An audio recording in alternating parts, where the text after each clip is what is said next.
Is now live, making sure un momento, por favor.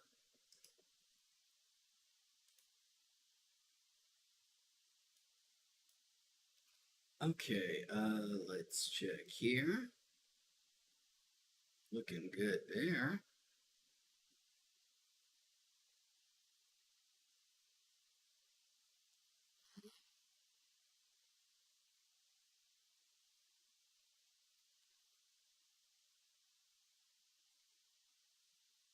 Neato. Okay, looking good pretty much everywhere now. We will get ourselves started on this short little live stream here in just a second. Cool. Cool.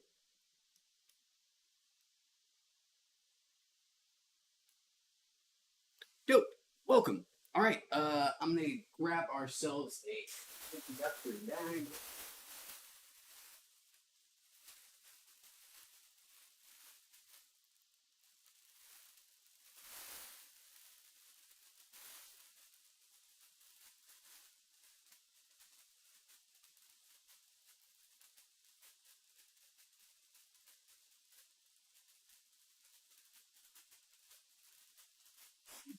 Folks to join.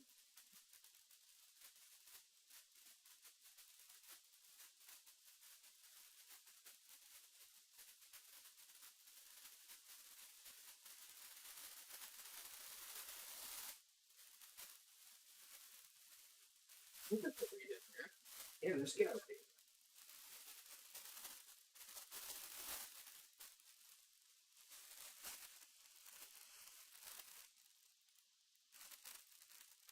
Okay. First bag in the bag.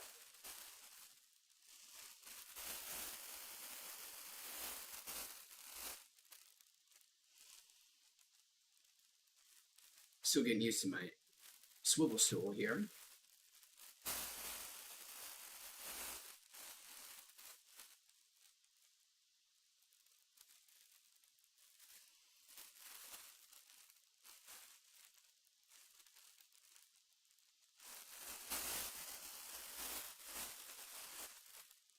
One bag done already. That's a productive start.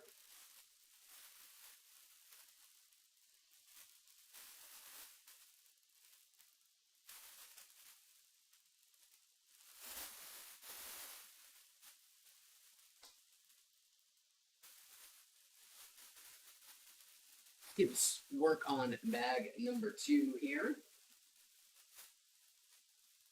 And when we get our first chatter in, maybe we can dedicate this bag or even a dab to him or her, or they, or whatever other ones there are.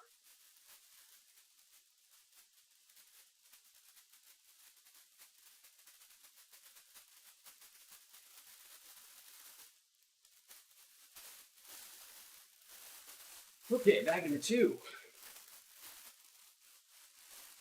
Let's get the process going.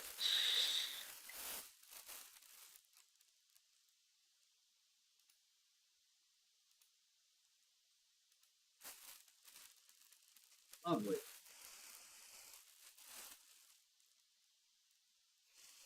I might have to bust out the old Monster Hunter soon. Ah, Brandon. Brendan says, "Hey, do you like weed?" Well, Brendan, that's a great question. I would say that I have a certain fondness for weed. Yes. And thank you for asking. I hope you're doing well, Brendan. And I'm curious if you are also a fan of the weed being here. Seems like. Grovel, welcome back, man. Good to see you, my friend. And then Lost, we were talking about Lost just yesterday. It says, bro, is this a Wheats exclusive stream right now with the volcano? Yes, I guess. Certainly a Wheats live stream. We'll call it exclusive. And there's definitely a volcano there. So of your criteria to or definites, and we'll just count the other one. So yes, welcome Lost. I back when Disney Plus was nothing but a hope and a dream at Eisner's eye, whoever was in charge of Disney back when Disney Plus launched in 2019. I made this incredibly bold prediction. You may even be able to find it in an old live stream, but I don't recommend you look. I hope you value your time more than that. But I did make a very bold prediction and a very wrong prediction that Disney Plus, within the first, I think I said like 2 years, was going to try to grab some of the more adult audience that they could grab instead of going exclusively with kids. I mean, it's taken them a while, but they are finally doing more adult stuff. But I said there was going to be, I predicted there was going to be a lost something. This was in the, era of everything getting requalized. And there's just so much, I don't know if goodwill is the right word towards Lost, but if not, there's even if you hated the ending, and there's plenty of reason to hate how Lost ended, I think most people have some kind of fondness for that whole journey. It's not a Game of Thrones situation where the, last stretch of episodes ruined what had preceded it. I think many people actually have a fondness, and correct me if I'm wrong, for Lost as an experience, even if they detested how it ended, which understandable.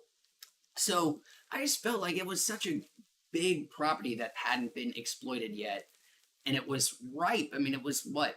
It's like 15 years old at this point. It came out like, well, I guess no, it's closer to, I mean, it's approaching 20 years old. I think it came out in 2004, which is insane. And I don't know. I think a Lost reboot, requel, some reimagining could generate some interest. Hasn't happened. Disney Plus doesn't seem to have any interest in bringing it back. But I got to imagine, with the amount of money that is still sloshing around for people to bring back beloved properties, that somebody somewhere is going to try doing something with Lost again. And I have no idea what that would be, whether that would be a sequel or reboot or reimagining, who knows, but I'd bet on it still, even if I was way off. Anyways, Brendan says, I have personally taken a step back from weed, as every time I would smoke, I would end up drinking, especially with friends. Well, Brendan, I'm sorry to hear that. Hope your step back is productive and gets you where you want to be. And I understand why you would want to step back, especially if you're pairing weed with something a little more potentially destructive, personally destructive, like alcohol. Yeah, you probably made the right choice. And I hope, Brendan, that if you one day feel like you can responsibly enjoy again, that you take care and do so if you feel so desirous. Is that a word? Desirous? But cool that you're taking responsibility. Sorry for the shitty pairing of weed and drinking. And I hope things turn out well for you, my friend. Joey, welcome. Joey says, what do you prefer, Steezy CDT or live resin? CDT being a specific, not CBT, like, so well, just to answer your question, Joey, I guess in a more generalized way, until I figure out what, if CDT is something I need to learn about. I like live resin, but I'm pretty much on the record pretty frequently here on Weeds as saying, like, I distillate doesn't offend me, even with like cannabis derived added terpenes doesn't offend me. I do see why people would appreciate live resin. It is very tasty and flavorful, if that is something you are going after, and you also, if you like the effects, the way a strain, whatever, however it makes you feel, and you want that same strain feeling in concentrate form, live resin's the best way to replicate it. But I wouldn't say I'm indifferent. I would say that I'm if the price premium between live resin and non-live resin is too great, I prefer something more affordable. Anyways, Gonzo Baptist, welcome back, Gonzo Baptist. Good to see you. How are you doing, my friend? Brennan says, I'm attempting to cut back on all drugs, including alcohol and caffeine. Stop whining, bro. You can come in, but you just can't whine in here. Good luck to you, and your taking on all abstinence from all mind-altering substances, and also good for you, Brendan, and recognizing that caffeine in and of itself is a very addictive and underrated mind-altering substance. The incredible Michael Pollan book, which just got turned into a out-of-nowhere Netflix original series. I had no idea it was coming. How to Change Your Mind, which is about mushrooms. That's actually not what I'm talking about. I'm talking about his next book, which is about plants. And he talks about caffeine in there a lot, and our relationship with caffeine, and how we are all, many of us are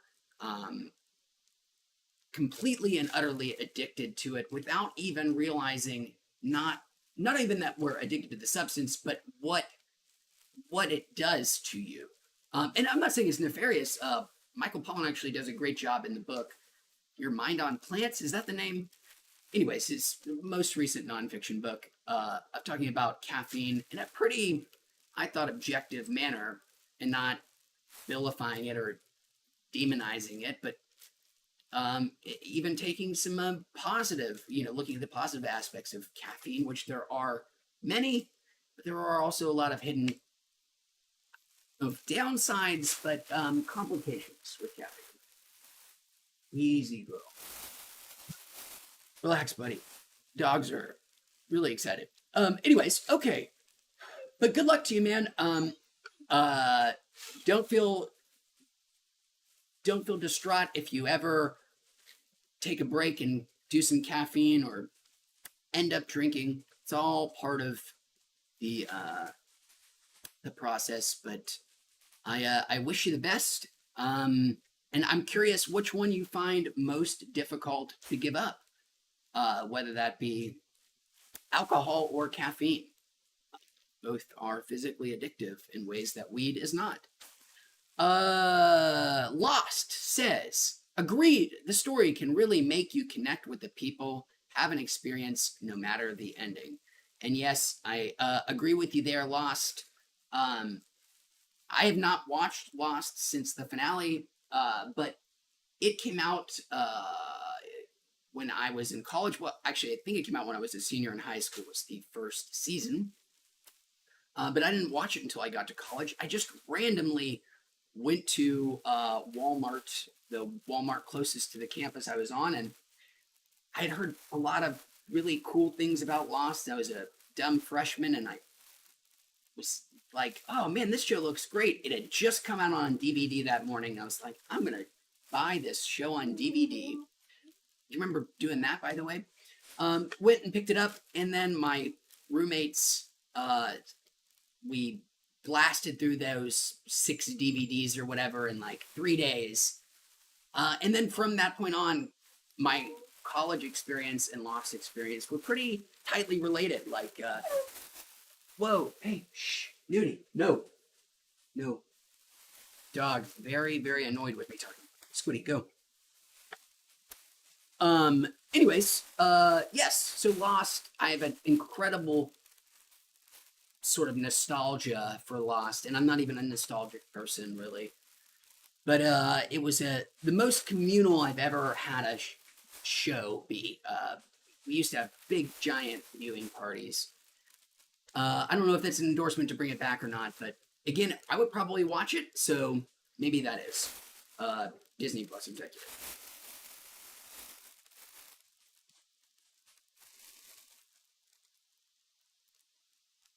Gonzo Baptist says that CDT is more like the rosin Steezy cells, right? I'm not sure. Is CDT a variation of a different way of mixing concentrates that isn't live resin like a I know that some people got in trouble. There was a lawsuit 2019 that Raw Garden was involved in, where they got sued for calling their product live resin when I guess technically it wasn't. I don't know if it ever got resolved or if it was settled out of court. The thing is, none of these things have actual definitions, like, because weed is not really legal federally, all of these sort of, because live resin doesn't have an accepted, like, I mean, I know that there's an accepted definition online, and I guess you could say that somebody is trying to commit fraud by selling you something that you thought it was one thing and it wasn't, but because there's really no governing body watching over all of this stuff, you got to be careful with anything named or promising to have some kind of special process, because anybody can name anything and whatever they want at this point, and still kind of the Wild West. Okay. Oh, Joey, thank you. Oh my God, Joey says CDT is cannabis-derived terpenes. Thank you, Joey. Oh my God. I don't mind cannabis-derived terpenes. I don't mind distillate with cannabis-derived terpenes. I think I had even said it when I was answering your question. Didn't realize that it was a handy acronym. Especially when they're not too overpowering or too sometimes you get them where you get a cart that's distillate and the terpenes that they've added are too strong, like a little too much. The guy dipping the molecules in the batch went too hard. I don't know what you're actually putting in when you're putting in the terpenes, where it goes in, but I think you get what I mean. But for the most part, I find it inoffensive, but I do get why people really hew towards live resin. Anyways, and again, thank you, Joe, for clearing that up. And OG Brian, welcome, and also thank you for filling us in. Joey says, do you feel like you get an entourage effect from ACDT? Like, would it be strain specific? Joey, the entourage effect is what Joey refers to is a thing in weed and other kind of drugs as well. The and correct me if I'm wrong, but the sort of collective effects of all of the various terpenes within weed, in addition to the THC and CBT that are in there, that gives it its specific raison d'etre or whatever. And for me, Joey, the answer is not really. I find it very difficult. I know, certainly, if I were blindfolded and somebody were to tell me, let's say it was a distillate with some cannabis-derived terpenes added, but the flavor of those have been removed and it just tastes like vapor. I am confident I could never tell you if whatever I was inhaling was indica, sativa, a hybrid. It would just be a pure guess. Incredibly rarely do I find weed has strain-specific differences for me. I'm not saying it never happens or that it doesn't happen to some degree always, but I'm rarely cognizant of it when it does. But I appreciate the question. And Joey, I'm curious for you, are there any cannabis-derived terpenes or strains that you are a particular fan of? Ones that you recommend over the others? Anyways, and Joey, let's do a dab for you, my friend, for your contributions to knowledge.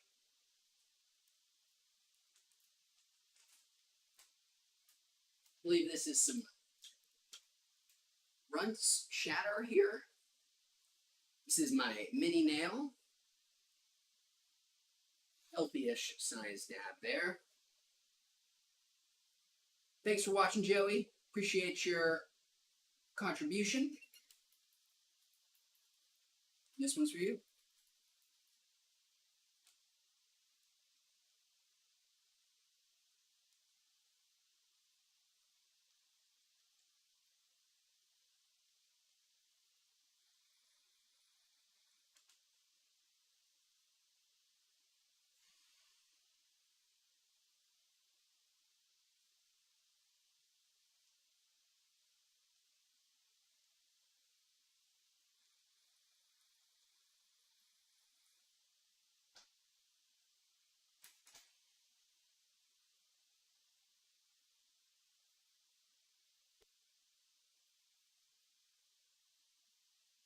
Neat.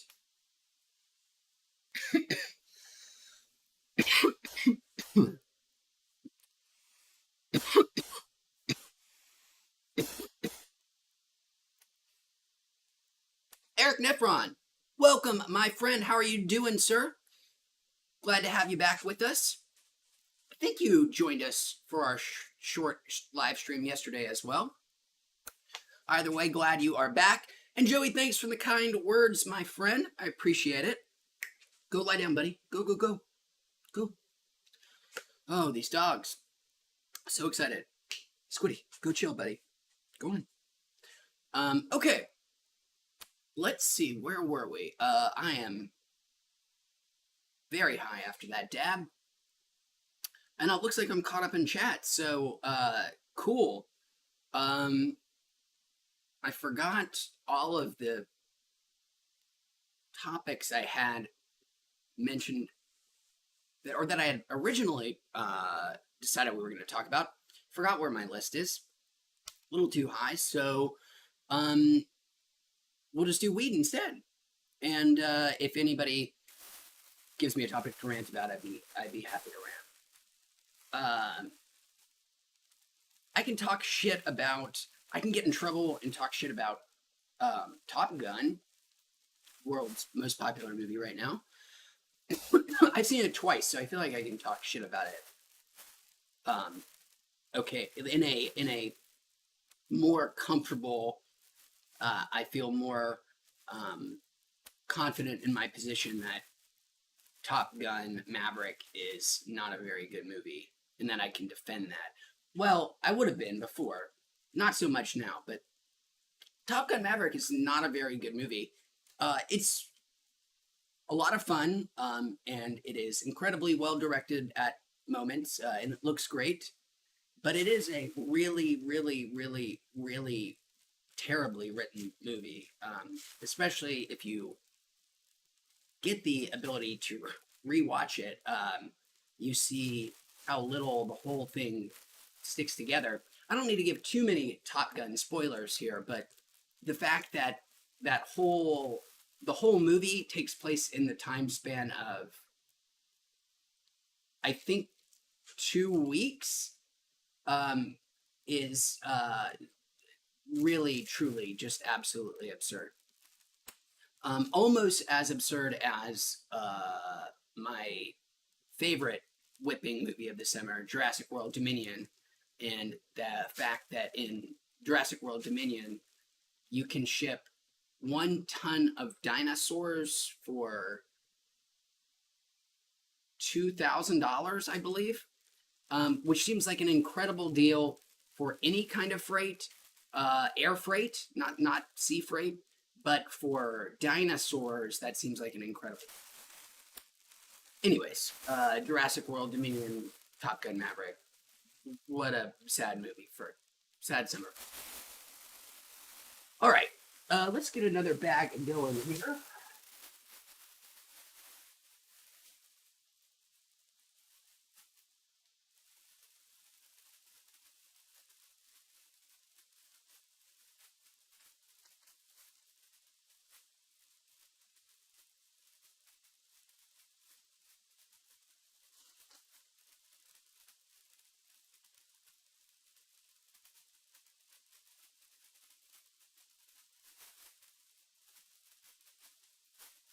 Eric, this bag will be for you, my friend. It's been a while. It's over there.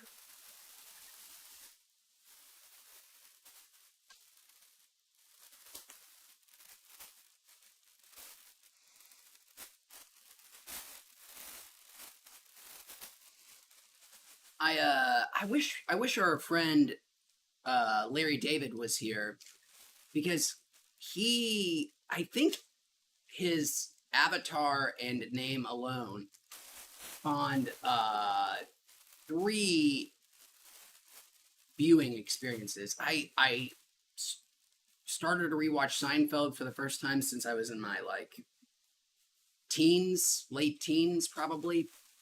It was wonderful. It still very much holds up to today. Seinfeld. It's really a bummer about Michael Richards and what he did to himself. Kramer, you dumbass. But Seinfeld still very much great, wonderful. Wasn't expecting to enjoy it as much as I did.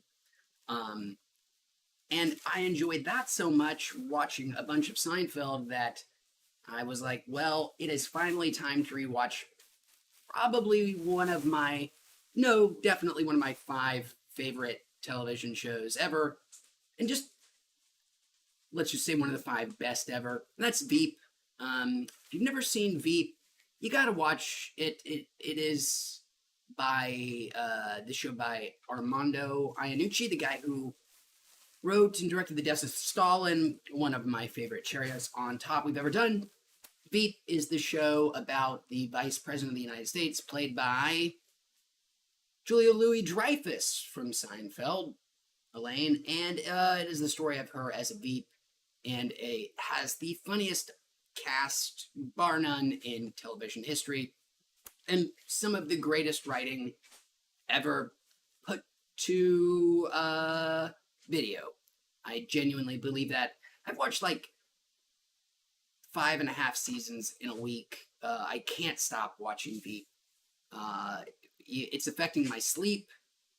Too much Veep, too little sleep, but it's so worth it. If you've never seen Veep, you skip. Oh, my biggest piece of advice: just skip the first season. 100%, you can do it. Guarantee you will have a better time. I wish I had watched the first season when it came out back 2012 or whatever. Found it pretty boring, and then put Veep on the shelf for several years until like the 4th season when somebody's like, no, dude, you've really got to watch this. Which I have and did at the time, and have rewatched it several times. My God, is Veep amazing. My God, is Julia Louis-Dreyfus amazing. And that leads us to our third and final thing. I finally watching Curb Your Enthusiasm for the first time ever. Larry David himself, his quasi based in his real life show about what a piece of shit Larry David is. And it's great. Curb Your Enthusiasm, also on HBO. That was a lot of talk about Seinfeld. Eric says, present day context is going to be problematic for most military glorifying media. It's hard not to be cynical. I started watching Curb because of Snoop's song. It slams. Eric, I don't remember exactly what context the first part of your sentence is, but I think agree, if I'm interpreting correctly, and apologies if not, that America is, assuming we survive, which is a big assumption, the next 3 or 4 years, uh, there's going to be a real reckoning at the way we. Boy, I have some real controversial thoughts about the troops and military glorification that would get me in some real trouble. Oh, Grovel, to answer your question, Veep is on HBO Max. And just 100% skip that first season. Just go to season 2. It is glory beyond glory. One of the most mean-spirited, nastiest, just Seinfeld. I always love this. So Seinfeld was a conscious decision. I think the motto between Larry and Jerry was no hugs, no lessons. That was their idea for Seinfeld, that these characters are never gonna, come together and embrace and have these warm feelings, and nobody's ever gonna learn anything. Everybody is always, it's not, nobody's gonna grow as a human being in Seinfeld.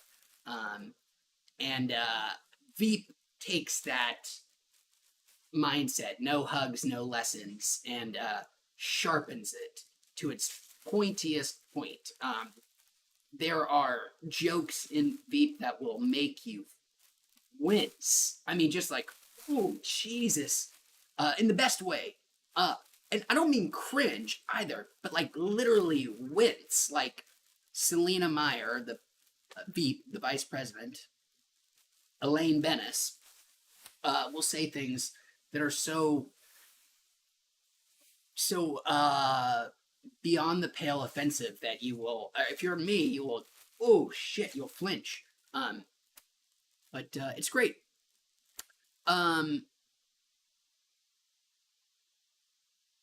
But yeah, we'll sidestep the military stuff and our jingoism and bizarre worship of the troops writ large. Not any disparaging of any particular person. Well, here I am already doing the thing where you feel like you have to put a lot of asterisks and caveats anytime you even just put your toe in that water. I do think I have on record here on Weed's live streams that my political party would be the Expulsionist Party. And if I were ever to run a political party, our platform would be we'd be the Expulsionists. There's no breaking up of the union. There's no rending of the union. But there is an ejection of unwanted states that don't contribute their fair share to the rest of the union. I would I forget the exact number, but I think 8. I think there are 8 states. I would just say, all right, you're out of the union. However, anybody that is in those states that has, say, wealth below this level gets incredibly generous assistance to move to sort of our empty Sunbelt states that haven't been ejected, to go live in one of those abandoned cities like a Milwaukee or a Detroit or any of those Rust Belt cities that are shrinking and not growing, and St. Louis, put them there, offer them incredibly generous assistance for many years.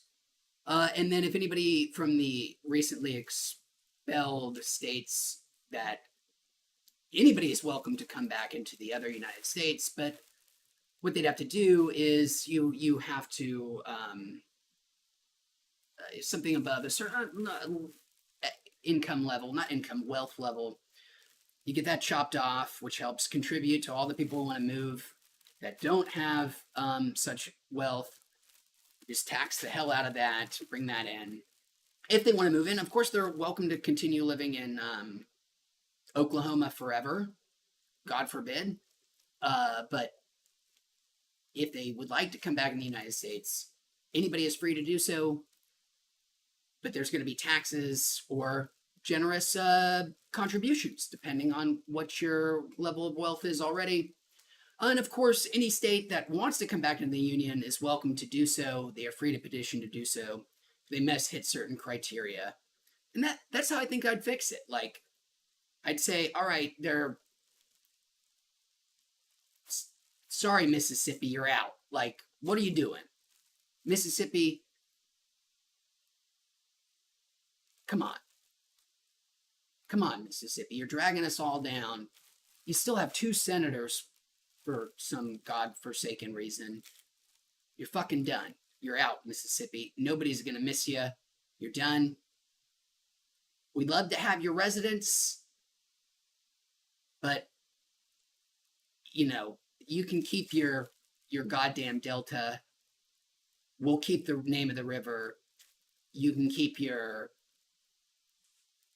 50% of your population under the poverty level. Actually, we'll take those. All right. Anyways, Travis. Well, thanks so much, Travis. Travis says, sending love from SLO. Where is SLO? Travis, thanks for joining us.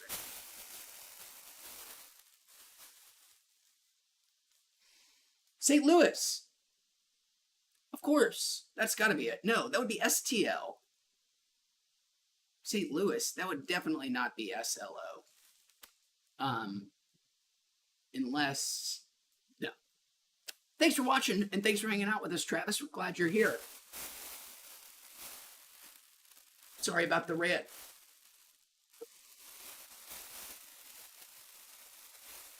San Luis Obispo. Well, that makes a lot of sense. Thanks for joining us, fellow Californian. I've got a dab coming up with your name on it, Travis.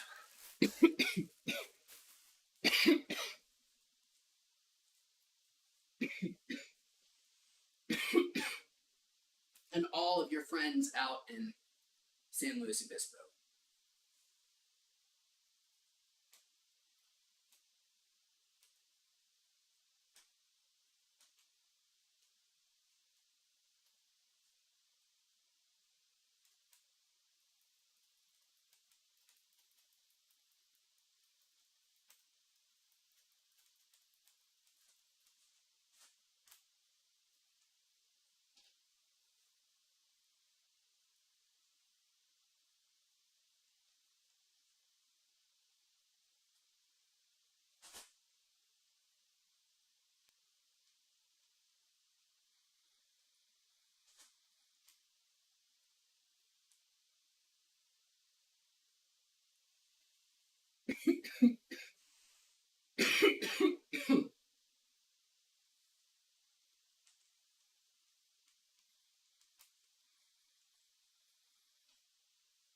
Fun.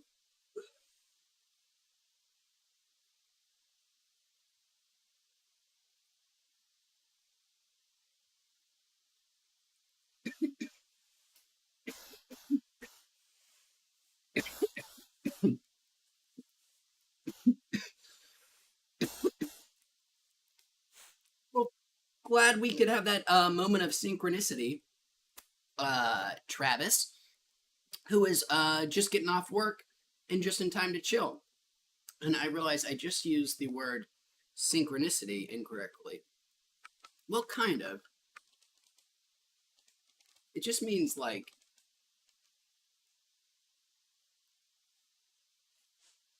Oh, I always... and...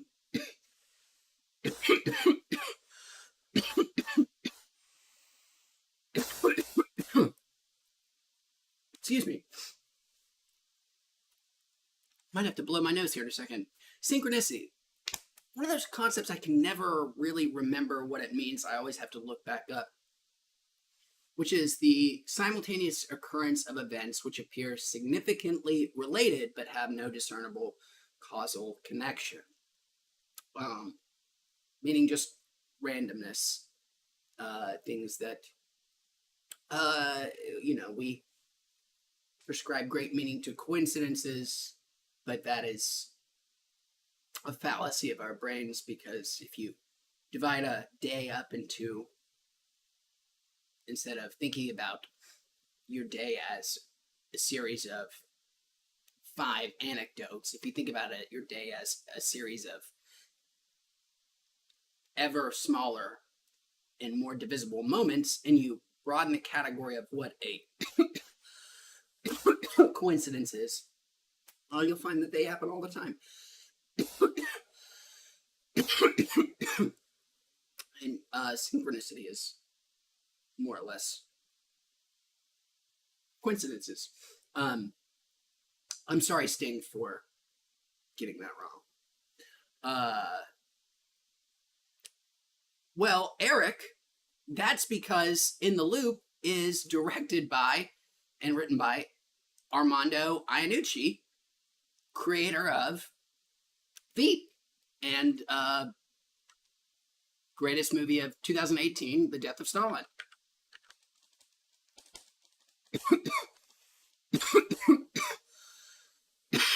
And you are 100% correct, Eric, that to bring it up as a recommendation, because it's great.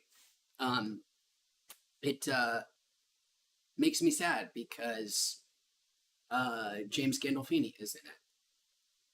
Pour one out for Tony Soprano, which apparently The Sopranos is the hottest shit in the world, or was last year. All Gen Z was super about The Sopranos, which, cool, weird, moderately worrying if wow. Travis, that last dab. Is Tony Soprano... Tony Soprano must be like a Walter White, or a who's another great one, Jordan Belfort from The Wolf of Wall Street, where it's like, people kind of didn't get the point. Maybe, I had no idea. But I feel like some people really, really worship Tony Soprano as if he is a inspiring figure and not a detestable human being who has some relatable personality or quirks. Whatever.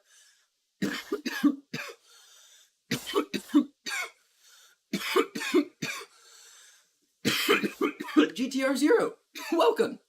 Thanks for joining us. I've got the dab sweats, and Eric Nephron, happy to fill you in on the little fun facts about Armando Iannucci's career. I have not watched, even though I think he is a total 100% complete genius. Veep and The Death of Stalin should confirm that.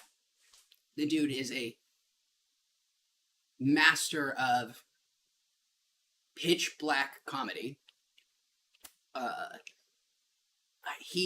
His most recent movie, which is supposed to be incredible, I have zero interest in.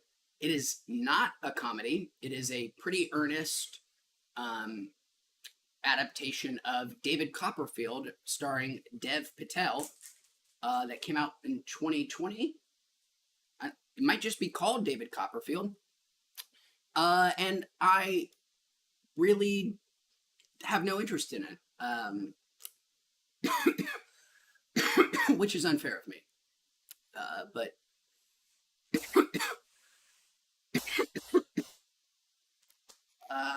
I don't need to see any more Dickens anything for as long as I live. Or Shakespeare. I'm done. I always found Shakespeare to be totally boring. Who gives a shit? Why is this relevant? And it's not like I don't read. So it's not like, because I don't have an appreciation. Anyways, I find most classics have to be super boring and unrelatable. And anyways, ignore that for now. What were we talking about? Shakespeare. Yeah, I don't need any more Shakespeare adaptations. I don't need any more Dickens adaptations. I don't need more Bronte adaptations. I don't need any more goddamn Jane Austen adaptations. Give me new stuff. You know, like there are a lot of people writing very cool things right now that I haven't seen before and don't know the beginning, middle, and end of, and are more relatable to me than whatever the fuck was going on in Billy Shakespeare's head in the 16th century. I don't know. Um, I fell asleep during Macbeth, the Cohen brother, not brothers. There's only one Cohen that made that one movie that came out in January. It was boring. You gotta suck pretty hard. You gotta be pretty, I don't know, unenjoyable, unrelatable to make me fall asleep in a Cohen brother movie. But I'd seen Macbeth enough that not even Denzel Washington could make it interesting. Sorry, Billy, but I think you have enough people worshiping. So we've slandered Shakespeare, we've slandered Jane Austen, we've slandered the foundation of this country. Any other golden calves or false idols we should put to the knife here?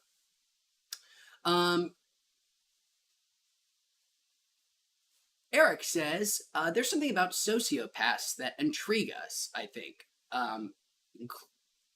vis-a-vis Tony Soprano. I think that's very true. Obviously, yeah, there is some. I mean, you find it in the huge popularity of true crime, like the compulsion to see people who have mindsets that are alien to us, that we can't understand, things like sociopaths. But there's something more that's going on, I think, with the like worshiping of the anti-hero as like the good guy thing. Because I don't know if Walter White is necessarily a sociopath. I think you can make a case that, well, no, Tony Soprano, I guess, by textbook definition, wouldn't be a sociopath because he isn't. If he was a true sociopath, he wouldn't be in therapy, right? He wouldn't be tortured by the things that he does. He has probably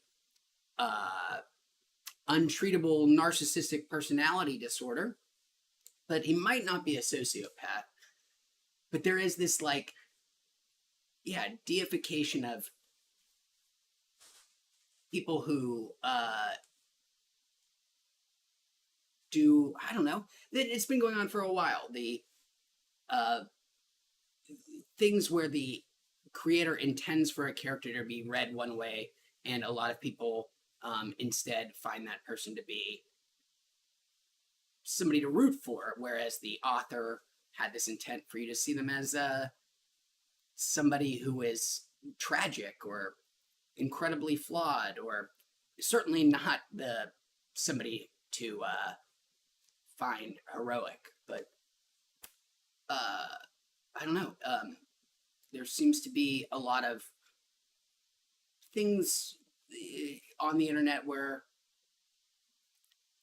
intentional or not, things get reappropriated, and sometimes,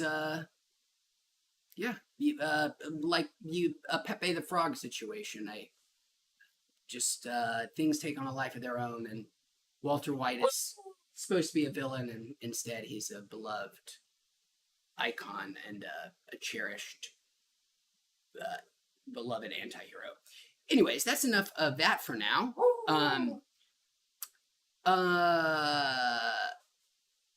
And Eric, yes, the here we go with again. Anti-hero meant to be not meant to be seen as a heroic figure or somebody to aspire to, but clearly a tragic figure and a villainous one. Tony Montana, Mr. Cocaine Mountain himself.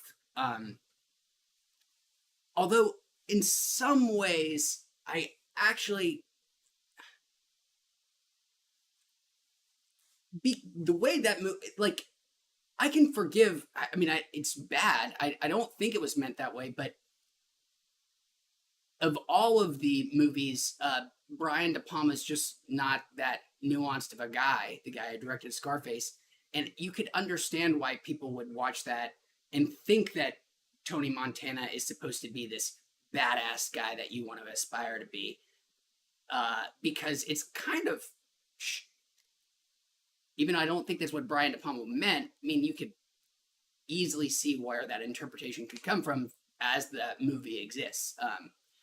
It's so much less true for The Sopranos, where it is absolutely black and white that this guy is not somebody to be find inspiring, or to aspire to be. So, I don't know. I think that's a good thing in favor of the Sopranos. It's much better for the viewing experience and it's not hammered over your head. But I don't know. Anyways, Grovel asks, "What do I think of the new Star Trek?" There's so much of it. I'm not even sure, Grovel, to be honest, which new Star Trek you mean. The last Star Trek media I consumed was the last movie that was in theaters. Is that Star Trek Beyond? I know that Paramount Plus, is that the name of the streaming service? That's basically the Star Trek network, right? They're like 6 Star Trek shows. And I have some good friends who are really into it and watch them all, but it's just not, I've never been a super big into Star Trek. And it seems pretty overwhelming at this point to get in. Even though the showrunner for the Picard show, which I know who he is, never seen any Star Trek TV show, Enterprise, Next Generation, the original cast, Deep Space Nine, Borgs, Voyagers, Romuluses and Remuses. Never seen any of the shows, but Picard, know who he is. He was in some of the movies. Professor X. Professor X's Star Trek show. The showrunner is my favorite novelist of all time, Michael Chabon, the guy who wrote Wonder Boys, The Amazing Adventures of Cavalier and Clay. He's apparently a huge Trekkie, and they hired him to be a showrunner, which makes me want to watch it more, but who knows? I am anxiously looking forward to the, I'll believe it when I see it, Quentin Tarantino Star Trek movie that he has written a script for, that everybody over there says really does exist and that they really do plan on making it. I'll believe it when I see it. But there is a Quentin Tarantino Star Trek movie. He's not directing it, he's just written the screenplay. I think I'd watch that.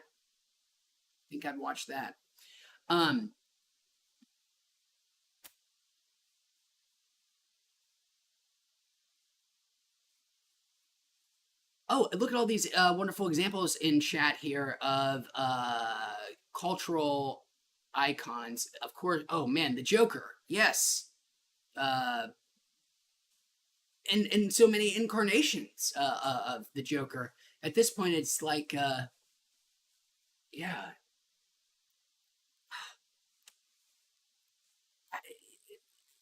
It's, at this point, you can't accuse anybody of, I don't know. With the Joker, it's just so bizarre. There's like willingly like, you know, the most recent Todd Phillips one, which, God, it's just so fucking weird that Todd The Hangover, Todd, old school Todd Road Trip Phillips is the director of fucking the Joker movie. It's just so bizarre. Like, man, that whole time period was so weird when that movie was coming out, and the credible thoughts of violence breaking out. And the movie is definitely, it's just Taxi Driver, but I find the whole thing with Joker odd because it seems like anybody's just going to willingly misappropriate him at this point, right? Like, no matter how much you convey to the audience that he is not somebody to be respected or to emulate, people are going to do it anyways because he has this attachment as being this countercultural. Oh, I'm want to tell people that I'm edgy, so I'll cosplay as the Joker thing. So I don't know what you do with something that everybody at this point is how you'd reinvent the Joker to have him not be something that's a celebrated figure, even no matter how detestable you make him. And maybe that's true for any sort of, ultimately going to be true for any charismatic villain. Who knows? Eric Nephron says, oh wait, Grovel says Strange New Worlds. What is... Oh, Strange New Worlds is the new Star Trek show, and Sam Jackson is going to be a captain in a new Star Trek show. Wow. I guess, Nick Fury's been out of commission long enough that he needs to head up some kind of new organization. I've got to admit, that's kind of compelling. I mean, who doesn't love Samuel? I mean, his shtick never gets old. I'm not saying also that he's one-dimensional when he wants to not do his shtick. He's great too. So maybe that's my inroad. You might have done it, Paramount Plus, with some Samuel L. Jackson as a Star Trek captain. That sounds like an AI developed concept. Like,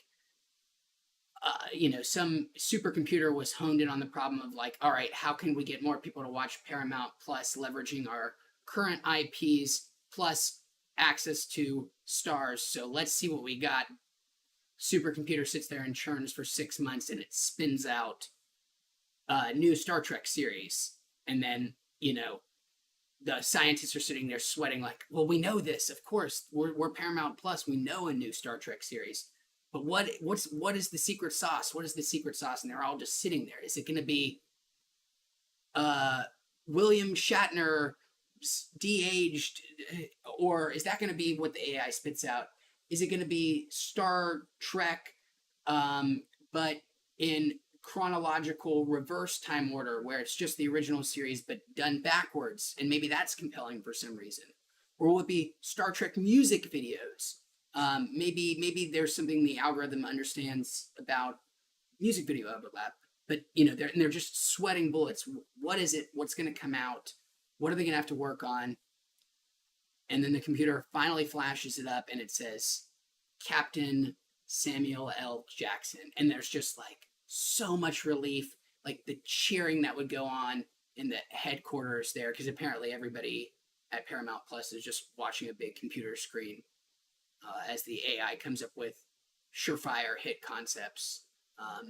And that takes 6 months of processing to get through. And it comes up with, again, what sounds like, bravo to you, Paramount Plus, theoretical AI supercomputer used to come up with concepts that will get audiences subscribing because you might have sold me. Anyways, oh my God, Eric Nephron Jr. brings up Falling Down. What a bizarro world movie. One that I think about all the time, sort of forgotten, but you're right, Eric Nephron, that it's so 100% in this conversation. If you don't know what it is absolutely worth watching. And he is so right to bring it up in this thing of like, oh shit, there are people who are going to watch this and think that this is encouraged. It is a movie starring Michael Douglas in the early 90s. And Michael Douglas has a very bad day in really bad Los Angeles traffic. And he decides to just start killing motherfuckers, more or less. There's like a very famous actual crime where there was like a shooting in a McDonald's in the 80s, and the movie sort of takes its own spin on that. It is shocking at times. I mean, when I first saw it, I was like, I can't believe I hadn't heard more about it. And then you realize the most shocking thing, crazy thing, weirdest thing of all is that it's directed by Joel Schumacher, director of the worst Batman movies, the Batman Forever and Batman and Robin. Died very recently. Last movie he directed was the terrible Jim Carrey movie, The Number 23. Here's my favorite fun fact about Joel Schumacher. And as far as I know, I don't think this is I've ever seen this. I've Googled it before, and maybe somebody has already pointed this out somewhere online, but I don't think so. Maybe, I don't know. Here's a crazy, crazy, crazy thing that you guys, a little fun fact about Joel Schumacher, and I'm going to share with you right now. The movie Batman and Robin features Joel Schumacher. That one movie features two future governors of the United States, of states in the United States of America. In one god awful movie, there is, of course, Arnold Schwarzenegger, Mr. Freeze, but there is a uncredited or only deep buried in the credits cameo of Jesse the Body Ventura in the movie as well. I think as one of his henchmen, Arnold Schwarzenegger's henchmen. And like 2 years after that movie, 3 years after that movie, he would very famously go on to become governor of Minnesota, I think. So that one terrible, legendarily, infamously god-awful movie, and it's maybe just so, there's something poetic about it too, spawns two future governors. And if Matthew McConaughey ever does become governor of Texas, Joel Schumacher will have directed a third governor, as Matthew McConaughey was in the movie Time to Kill, directed by Joel Schumacher. So, there are your fun facts about bad director Joel Schumacher and our fetishization of celebrity and its increasingly nauseating total conflation with celebrity and political celebrity. And also, it bodes well for George Clooners if Mr. Clooners wants to run for something. He's definitely going to get it. He's the star of that motherfucking movie. Clooners, by the rule of Batman and Robin, if you run for anything, you're going to get it. Guaranteed. 100%. Anthony says, I watched the movie Gamer the other night and forgot how fun it was to watch. I have never seen Gamer, Anthony, and thank you for joining us. But I have heard it mentioned many times. This is the Gerard Butler movie where a kid basically controls him as like an esport. Gerard Butler is in a real life video game where it's live or die. Like you actually, the people who get killed in this game, this like shooter game that is played with real human beings, but controlled by not by other people. And whoever wins this tournament gets out of prison, and that's why they're in there. I think that's the plot. I've heard it get mentioned many times as like a buried treasure from the otherwise pretty ghastly years of the late aughts, early teens, as like, oh, there was a lot going on in this movie. There was a lot of, or there was a lot of stuff correctly predicted about how entertainment culture would go in the movie Gamer of all things. So I've been meaning to check it out, and I appreciate the suggestion. And that means Anthony Galto will give you our last dab for your Gamer mention, because it's not something that seems like I would ever be interested in watching. I've heard enough people say, "Oh wow, there's something there's something more compelling going on here than you would think for a Gerard Butler Slaughterfest." Is it? And I think it may be with the directors of the guys who did what's the Jason Statham movie where he has to like put car batteries to his nipples? Crash? No, but you know the one I'm talking about. I think it's those guys. Frank.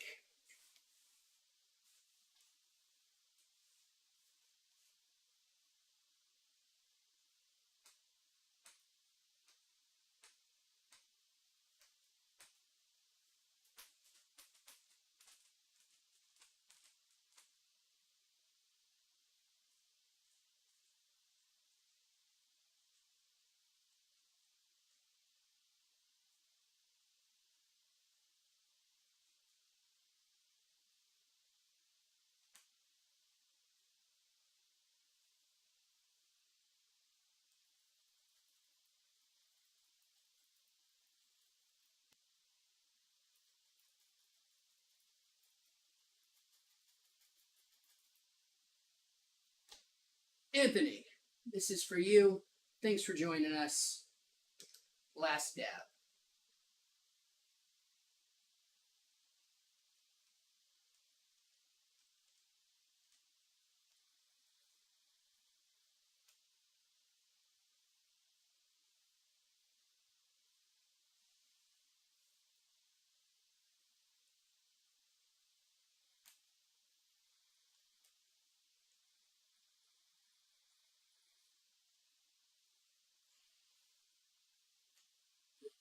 Bean. Nice. All right. Well, I'm gonna do one last bag. And I've got to go after this speed bag, but I have to do one because our best buddy, Dr. Smegma Jones, is here. Good to see you, man. It's been a long time. Thanks for joining us. This last very quick bag is for you. Thanks for hanging out with us, Dr. SJ, because I can only say it once per stream. Oh, easy, girl.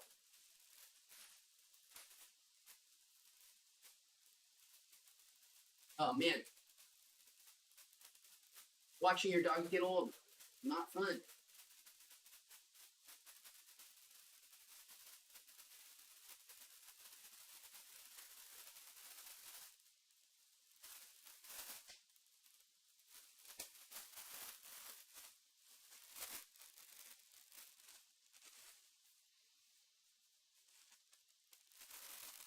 Oh, Dr. SJ, yes. Well, I saw your request for a dab, but I now see that you're totally okay with the bag. Awesome. This one is for you, as I said. Thanks for joining us. Speed session. Hope you are doing well, my friend.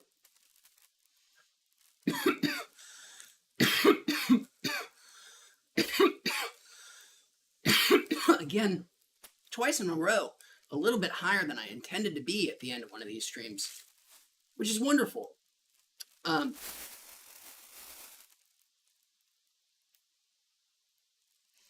I was planning on putting on a wetsuit, and that might have to get paused. We'll see.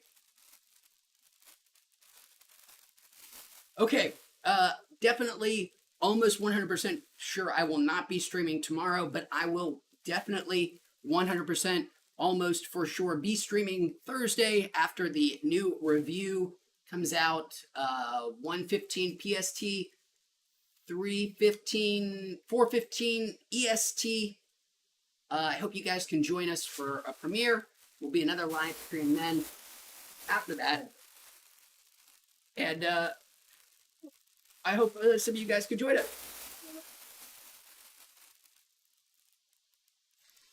I wish I could Lost, but I do have to run.